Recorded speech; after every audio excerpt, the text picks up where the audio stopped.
Hello दोस्तों। आज हम लोग RO ARO 2024 के जो पेपर होगा 2024 का, उसमें जो हिंदी आएगी उसके प्रैक्टिस सेट को लगाते हैं। पूरा 60 क्वेश्चन जो आएगा, करीब 10-10 क्वेश्चन आएंगे 6 पोर्शन से, तो 60 क्वेश्चंस का आज हम पेपर लगाते हैं। पूरा सेट एक प्रैक्टिस सेट लगाते हैं। तो देखिए, सबसे पहला क्वेश्चन है आपका, वर्तनी की दृष्टि से निम्नलिखित में से कौन सा शब्द शुद्ध है। तो सबसे शुद्ध शब्द है इसमें, जैसे लिखा आवाहन, स्वावलंबन, निरावलंबन, निरावलंबन लिखा है, तो आवाहन डी वाला ये आपका सही होगा। डी वाला जो आंसर आएगा वो आपका ठीक होगा, ये वाला। ठीक है। बाकी जैसे स्वावलंबन लिखा है, निरावलंब लिखा है, तो स्वावलंबी होता है और ये निरालंब होता है। ठीक है, निरावलंब नहीं होता है, निरालंब होता है। दूसरा क्वेश्चन है आपका, वर्तनी की दृष्टि से निम्नलिखित में से कौन सा शब्द अशुद्ध है। तो अशुद्ध शब्द है परिशिष्ट। परिशिष्ट होता है, टा आता है इसमें, ठा नहीं आता है। ठीक है। फिर तीसरा क्वेश्चन है, वर्तनी की दृष्टि से कौन सा शब्द शुद्ध है। तो शुद्ध जो इसमें आएगा वो आपका आएगा सामुद्रिक। सामुद्रिक ठीक आता है। ठीक है, तो ये वाला शुद्ध आ जाएगा, यानी डी वाला। नेक्स्ट है आपका क्वेश्चन, निम्न विकल्पों में से उस विकल्प का चयन कीजिए जो दिए गए वाक्य के सही वाक्य भेद का विकल्प हो। वह संतुष्ट थे इसीलिए उसने कभी शिकायत नहीं की। वह संतुष्ट थे इसीलिए उसने कभी शिकायत नहीं की। तो इसका जो आंसर आपका आएगा वो बी आएगा, संयुक्त वाक्य है ये। ठीक है। पांचवा क्वेश्चन है, निम्नलिखित में से वर्तनी की दृष्टि से शुद्ध क्या है। तो वर्तनी की दृष्टि से जो शुद्ध है वो कवयित्री सही है, सी वाला आंसर आ जाएगा। 6 वाला क्वेश्चन है, निम्नलिखित में शुद्ध वाक्य क्या है। तो शुद्ध वाक्य जो इसमें आ जाएगा वो है, वह अनेकों बार बोला, ये ठीक नहीं है। मैं माँ को एक कार्ड लिखा, ये भी ठीक नहीं है। शरीर पर कई अंग होते हैं, ये भी ठीक नहीं है। भारत की राजभाषा हिंदी है, डी वाला जो इसका है वो आंसर हो जाएगा। ठीक है। फिर आपका नेक्स्ट क्वेश्चन आता है कि अकस्मात शब्द के लिए इसमें से उपर्युक्त पर्यायवाची शब्द कौन सा है। तो अकस्मात के लिए जो शब्द के लिए जो आएगा पर्यायवाची वो अचानक होता है। अकस्मात में होता है सडनली, अचानक।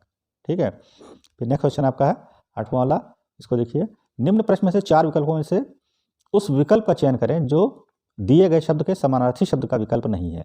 ठीक है। तो इसमें जो है ओस लिखा है, तो ओस का जो समानार्थी होता है वो तुहिन है, शबनम है, तुषार होता है, फाका नहीं होता, बी वाला। फाका इसका जो है पर्यायवाची नहीं होता। फाका का मतलब होता है उपवास, फाका रखना होता है ना, जिसको फास्ट बोला जाता है। ठीक है, तो ये वाला आंसर आपका आ जाएगा। फिर नेक्स्ट क्वेश्चन देखते हैं हम इसका। यहाँ लिखा हुआ है, इनमें से कौन सा शब्द अंबर शब्द का अर्थ नहीं है। अंबर, अब अंबर शब्द का अर्थ नहीं है तो वो आपका इसमें आ जाएगा अध्याय। ठीक है, अंबर शब्द का अर्थ नहीं है।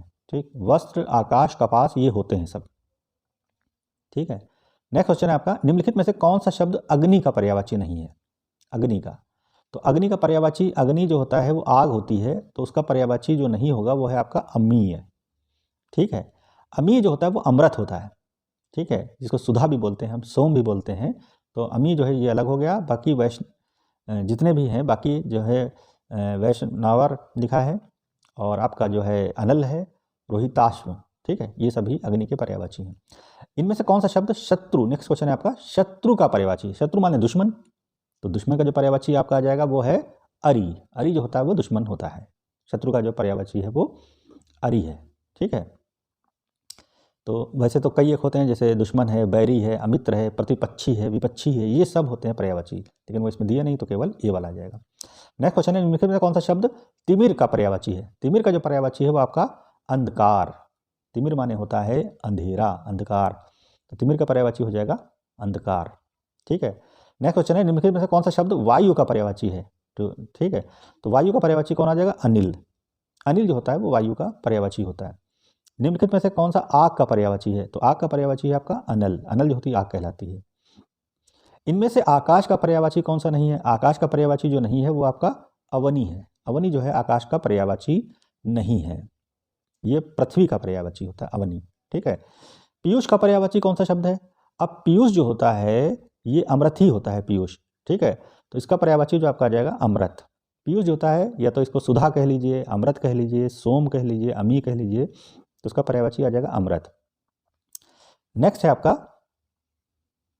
राम बहुत बहादुर है, इस वाक्य में कौन सा शब्द विशेष है।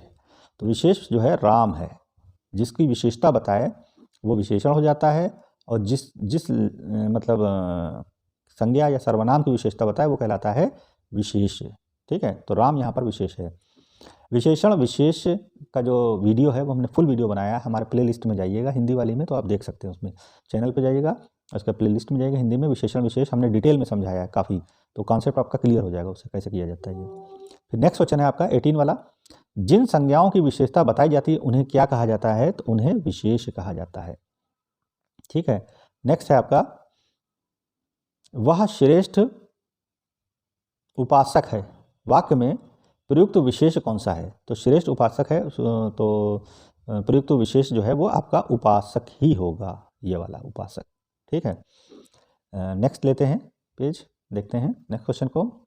तो नेक्स्ट क्वेश्चन हमारा है, ये देखिए, निम्नलिखित में विशेषण शब्द है, निम्नलिखित में विशेषण शब्द है, तो विशेषण कौन सा है इसमें? तो विशेषण जो आपका आ जाएगा लाल, लाल जो है वो विशेषण है। ठीक है, मतलब लाल एक रंग होता है जो कि विशेषता बताता है किसी चीज़ की, तो ये आ जाएगा विशेषण। निम्नलिखित में कौन सा शब्द विशेषण है? 21वें सवाल में देखिए विशेषण कौन है, तो निपट है यहाँ पर विशेषण। नेक्स्ट क्वेश्चन है, दिए गए वाक्य में गुणवाचक विशेषण ज्ञात कीजिए। हमारे विद्यालय के पास आम का एक विशाल वृक्ष है। गुणवाचक कौन हुआ? विशाल, उसकी विशेषता बता रहा है, तो विशाल यहाँ पर गुण हो गया। फिर नेक्स्ट क्वेश्चन, सफ़ेद कमीज में कौन सा विशेषण है? सफ़ेद कमीज जो होती है उसमें विशेषण कौन सा है? तो उसकी गुण बता रहा है सफ़ेद कमीज, तो गुणवाचक हो गया। किसी संज्ञा सर्वनाम शब्द की विशेषता बताने वाले शब्द क्या कहलाते हैं? संज्ञा सर्वनाम की विशेषता बताने वाले शब्द जो है वो विशेषण कहलाते हैं। ठीक है। फिर आ जाइए नेक्स्ट क्वेश्चन, विशेषण का लिंग किसके अनुसार होता है? विशेषण का जो लिंग होता है वो किसके अनुसार होता है? विशेष के अनुसार होता है। ठीक है। विशेषण मूलतः कितने प्रकार के होते हैं? तो विशेषण जो होते हैं वो 4 प्रकार के होते हैं, मूलतः 4 प्रकार के होते हैं। और कौन कौन से होते हैं? गुणवाचक होता है विशेषण, परिमाणवाचक होता है विशेषण, संख्यावाचक होता है और सार्वनामिक विशेषण होता है। ये 4 प्रकार के होते हैं। फिर नेक्स्ट क्वेश्चन है आपका, इनमें से अपील शब्द क्या है? अपील शब्द जो होता है वो आपका विदेशज है, यानी ये विदेश से आया शब्द, फॉरेन से आया ये। अपील, अपील करना नहीं होती, जैसे कोर्ट में मजिस्ट्रेट के सामने अपील करते हैं हम लोग, तो ये अंग्रेजी शब्द है अपील, तो विदेश से आया तो विदेशज हो गया।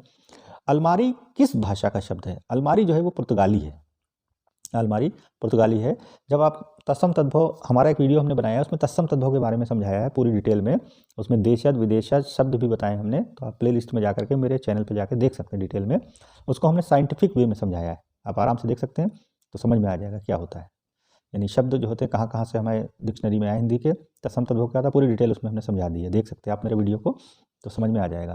नेक्स्ट क्वेश्चन है आपका, आद्रक का तद्भव क्या है?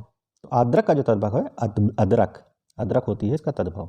नेक्स्ट है, इनमें से अंगरखा शब्द क्या है? अंगरखा जो शब्द है वो आपका है तद्भव, डी वाला, ये वाला नीचे वाला जो है डी है, डी वाला जो शब्द आएगा वो आपका आ जाएगा अंगरखा। ठीक है, तो अंगरखा आ जाएगा, जो डी वाला है आपका तद्भव। अंगरखा क्या है? तो अंगरखा जो है वो तद्भव है। नेक्स्ट क्वेश्चन पे हम आ जाते हैं, और ये है क्वेश्चन आपका, निम्नलिखित में से कौन सा शब्द तत्सम तद्भव नहीं है? ठीक है, तो कौन सा शब्द तद्भव नहीं है? तो ये अग्नि जो लिखा है ये तत्सम है, तद्भव नहीं है। ठीक है। नेक्स्ट है, इनमें से कौन सा शब्द एकल का तद्भव, एकल का तद्भव शब्द है, ये बताना है आपको। तो एकल का होता है अकेला। ठीक है, तो यहाँ पर आपका जाएगा अकेला। नेक्स्ट है, अज्ञान शब्द का तद्भव रूप कौन सा होगा? अज्ञान शब्द का जो तद्भव रूप होगा वो अजान। ठीक है, ये वाला हो जाएगा आपका, यानी ये अजान। ठीक है, बी वाला इसका आंसर हो जाएगा। ठीक, तो अज्ञान का तद्भव जो होता है वो अजान होता है। ठीक है, तो ये बी वाला आपका आंसर हो जाएगा, राइट। फिर नेक्स्ट आ जाते हैं, इनमें से कौन सा, 34वां वाला क्वेश्चन है आपका, इनमें से कौन सा तत्सम शब्द है? तत्सम शब्द बताना हमको, तो इसमें जो तत्सम है वो आपका अंक आ जाएगा, अंक तत्सम है। अनाड़ी, नेक्स्ट क्वेश्चन है, अनाड़ी का तत्सम रूप कौन सा होगा? तो अनाड़ी का तत्सम होता है आपका अनार्य। ठीक है, हिंदी भाषा में निम्नलिखित में कौन सा पुर्तगाली भाषा से लिया गया है? अब पुर्तगाल से कौन सी भाषा आई है, इसके लिए हमारा वीडियो देख सकते हैं आप, जो तत्सम तद्भव वाला हमने वीडियो बनाया है उसमें पूरी डिटेल हमने समझा दी है, आप देख सकते हैं प्लेलिस्ट में जाकर के। तो यहाँ पर आपका आंसर हो जाएगा आलू। खाद्य सामग्री को जो यात्रा के समय रास्ते में उपभोग के लिए दी जाती है उसके लिए एक शब्द क्या यूज होगा? तो इसके लिए जो शब्द यूज होगा आपका पाथेय, यानी बी वाला जो आंसर आ जाएगा पाथेय, इसका आंसर हो जाएगा। नेक्स्ट है, बिना स्वार्थ के कार्य करने वाला के लिए क्या यूज किया जाता है? बिना स्वार्थ के जो काम करता है निस्वार्थी कहलाता है, ये वाला आ जाएगा। फिर नेक्स्ट है जिसका जन्म कन्या के गर्भ से हुआ हो के लिए एक शब्द कौन सा आएगा? तो कन्या के गर्भ से हुआ है उसको हम क्या कहते हैं? उसको हम कहते हैं कानीन, यानी ये वाला कानीन कहा जाता है उसको, कन्या के गर्भ से जो होता है। ठीक है, नेक्स्ट है आपका जिसके आने की तिथि ना हो, जिसके आने की तिथि ना हो उसके लिए क्या यूज़ करेंगे? तो अतिथि होता है, डी वाला। फिर लिखा है अंडे से जन्म लेने वाला, अंडे से जो जन्म लेता है उसको क्या कहा जाता है? तो उसको कहा जाता है अंडज। ठीक है, अंडे से जन्म लेने वाला अंडज कहा जाता है। नेक्स्ट क्वेश्चन पे आ जाते हैं जिसे वचन द्वारा व्यक्त नहीं किया जा सके। ठीक है, तो इसके लिए क्या आ जाएगा? वाक्यांश के लिए एक शब्द आ जाएगा तो अनिर्वचनीय। ठीक है, ये आ जाएगा। नेक्स्ट है नीचे दिए गए वाक्यांश के लिए उचित शब्द दिए गए वाक्यांश में चुनिए जो सबके आगे रहता हो। उसको क्या कहते हैं? जो सबके आगे रहता है उसको क्या कहते हैं हम?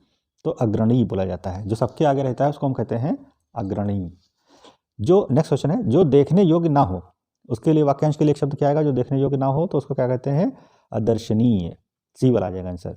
जिसका जन्म बाद में हुआ उसको क्या कहा जाता है? जिसका जन्म बाद में हुआ हो तो उसको कहा जाता है अनुज।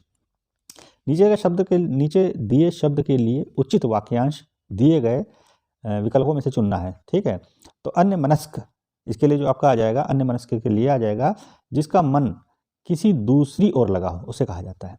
ठीक है, नेक्स्ट है निम्नलिखित में अशुद्ध वाक्य कौन सा होगा? तो अशुद्ध वाक्य जो इसमें से आएगा आप पढ़ेंगे तो मनुष्य स्वभावतः अकेलापन पसंद नहीं करता, विकास के लिए सूत्र मानव के हाथ में है, देश में सर्वस्व शांति होना चाहिए। ठीक है, तो ये है अशुद्ध वाक्य। ठीक है, सर्वस्व इसका जो शुद्ध रूप होता है सर्वस्व शांति होनी चाहिए देश में।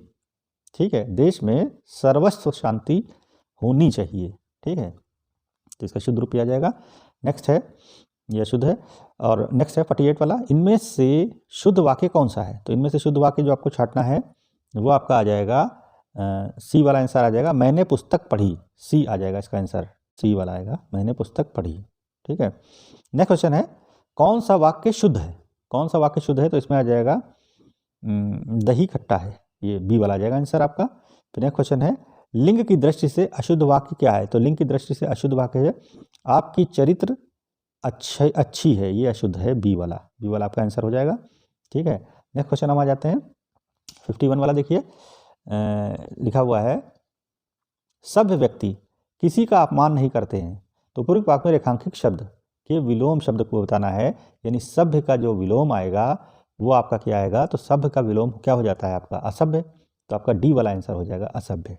ठीक है, विलोम शब्दों का निम्न में से कौन सा युग्म सुमेलित है? तो सुमेलित युग्म जो आपको निकालना है वो आपका आ जाएगा अग्नि आग कहते हैं, सुमेलित है। फिर विलोम शब्द देखना है ऊर्ध्वगामी। ऊर्ध्वगामी का क्या हो जाएगा? तो अधोगामी आ जाएगा, ए वाला। निम्नलिखित में से चार विकल्पों में उस विकल्प का चयन करिए विलोम शब्द को विलोम शब्द का सबसे अच्छा विकल्प है। सबसे अच्छा विकल्प आपको बताना है, चारों में से सबसे अच्छा विकल्प बताना है आपको। तो जो विकल्प आपका आएगा वो आपका सेकंड वाला आएगा, यानी शांत। ठीक है, क्रुद्ध का शांत आ जाएगा।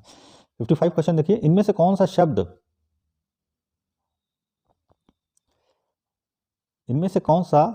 स्याह का विलोम है? स्याह का विलोम आपको ढूंढना है। तो स्याह का विलोम जो आपका आ जाएगा वो आ जाएगा सफ़ेद। सफ़ेद को कहते हैं स्याह। मतलब स्याह जो होता है वो काला कहलाता है, काला होता है उसका उल्टा हो जाएगा सफ़ेद। इनमें से कौन सा नेक्स्ट क्वेश्चन है इनमें से कौन सा शब्द अतिवृष्टि का विलोम है? अतिवृष्टि का जो विलोम है अनावृष्टि, डी वाला आ जाएगा। इनमें से कौन सा शब्द हिंसा का विलोम है? हिंसा होती है तो उसका उल्टा क्या हो जाएगा? अहिंसा। अहिंसा का आ जाएगा ए। फिर कौन सा शब्द आरोह का विलोम है? ठीक है, तो आरोह का विलोम जो आ जाएगा वो आपका आ जाएगा अवरोह, यानी बी वाला। बी वाला इसका आंसर हो जाएगा अवरोह। अल्प का विलोम, अल्प का विलोम क्या होगा? तो अल्प का विलोम हो जाएगा अति। अल्प का विलोम होगा अति। ठीक है, फिर 60 वाला क्वेश्चन है आपका इनमें से कौन सा शब्द आसक्त का विलोम है? आसक्त का विलोम जो आ जाएगा अनासक्त, यानी ए वाला आपका आंसर हो जाएगा अनासक्त। ठीक है, तो हम समझते हैं विलोम जो हिंदी का जो पेपर है आर का ये आपको काफ़ी मदद करेगा आपके एग्जाम में, जो 11 फरवरी को एग्जाम होगा आर का, उसमें मदद करेगा। और हमने इसके जो कॉन्सेप्ट को समझाया है, यानी तत्सम तद्भव और क्या कहते हैं वाक्य शुद्धि वगैरह और विशेषण विशेष, ये आप हमारे प्लेलिस्ट में जो चैनल है उस पर जाके देख सकते हैं आप पूरा डिटेल में। ठीक है।